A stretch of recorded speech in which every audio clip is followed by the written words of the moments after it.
औज़ुबिल्लाहिमिनश्शैतानिर्रजीम बिस्मिल्लाहिर्रहमानिर्रहीम। अस्सलाम वालेकुम। उम्मीद करता हूँ कि मुझे सब देखने वाले खैरियत से हैं।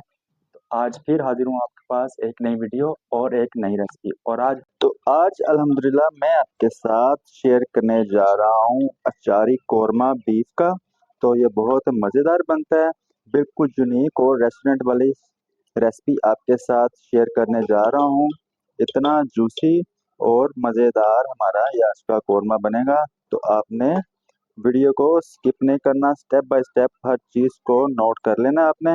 तो अगर आप चैनल पे नए हैं तो इसको आपने सब्सक्राइब लाजमी करना, एक प्यारा सा कमेंट्स भी करके बताना है मुझे। तो चलिए स्टार्ट करते हैं आज की वीडियो। अचारी गोश्त बनाने के लिए तो चीज़ें आपने देख लेनी है। हड्डी वाला गोश्त है हमारे पास, बीफ का हड्डी वाला गोश्त है। तो इसकी नॉर्मल साइज़ की हमने बोटी कर ली है और इसको अच्छी तरह से आपने धो लेना है 1 से 2 पानी में। उसके बाद हमारे पास 50 ग्राम अचार है। अचार के बाद मैं आपको दिखा दूं, इसमें कलवंजी, राई और मेथड हमने आधा आधा चम्मच इसमें शामिल करना है। तो ये रही इसकी बेसिक।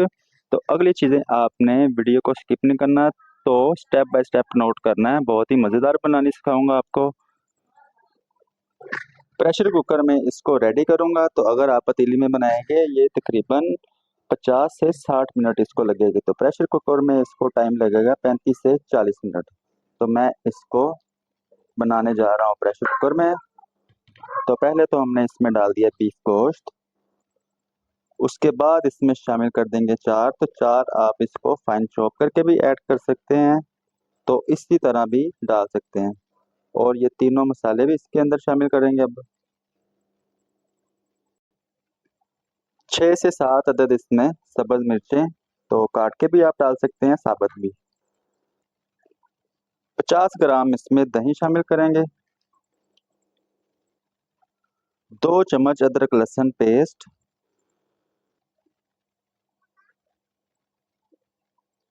1.5 चम्मच इसमें नमक,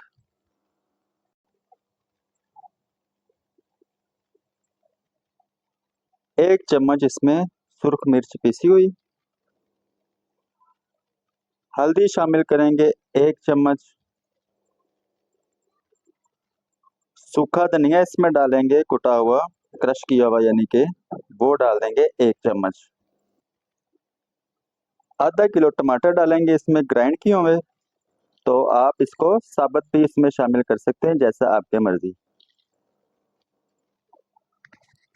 नॉर्मल साइज के 2 अदद प्याज इसमें हमने शामिल करने हैं। तो इसकी पहले तो हम बारीक सी कटिंग कर लेते हैं।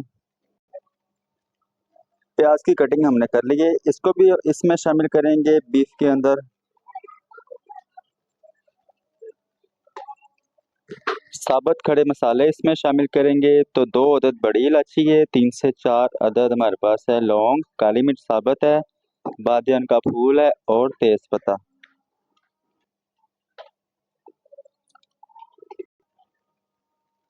तकरीबन लीटर सवा लीटर इसमें अब पानी शामिल करना है, यानी कि इस गोश्त जितना हम गोश्त डालेंगे उसके बराबर का, यानी कि लेवल का इसके ऊपर हो जाए। तो इस तरह इसको करके चेक कर लेना आपने। तो अगर ये लेवल पे है तो समझिए पानी इसका पूरा है।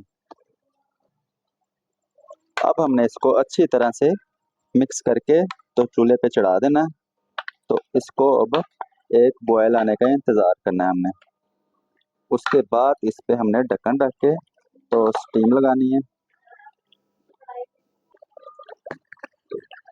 पानी अल्हम्दुलिल्लाह इसका गर्म हो गया, यानी कि इसको उबाला आना स्टार्ट होने लगा है। अब इसको हम लगा देंगे स्टीम। तकरीबन आधे घंटे का इसको स्टीम लगाएंगे। अगर आपका गोश्त ताज़ा है तो, अगर थोड़ा सा अगर पुराना है आपके पास गोश्त, तो इसको तकरीबन 45 से 50 मिनट का स्टीम लगाना पड़ेगा। तकरीबन आधे घंटे का इसको स्टीम दिया हमने। तो आप देख सकते हैं गोश्त मैंने चेक कर लिया था पहले, तो अच्छी तरह से पक गए। अब जो पानी है इसमें इसको हम ड्राई कर लेते हैं।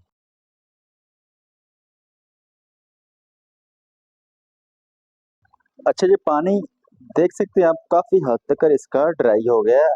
अब सिर्फ ग्रेवी रही। अब इसमें हम शामिल कर देंगे तरी बनाने के लिए कुकिंग ऑयल या घी। तकरीबन 100 ग्राम इसमें मैं घी शामिल कर दिया मैंने।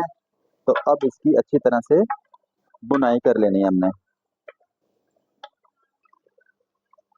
बुनाई के दौरान इसमें डाल देंगे आधा चम्मच गरम मसाला पाउडर। तो इसको भी हमने इसी के अंदर अच्छी तरह से बुनाई कर लेनी है। गार्निश थोड़ी सी इसमें डाल के पका लेते हैं। तो जैसे कि धनिया इसमें शामिल करूंगा, थोड़ा सा अदरक बारीक बारीक कटिंग करके, और सब्ज मिर्च।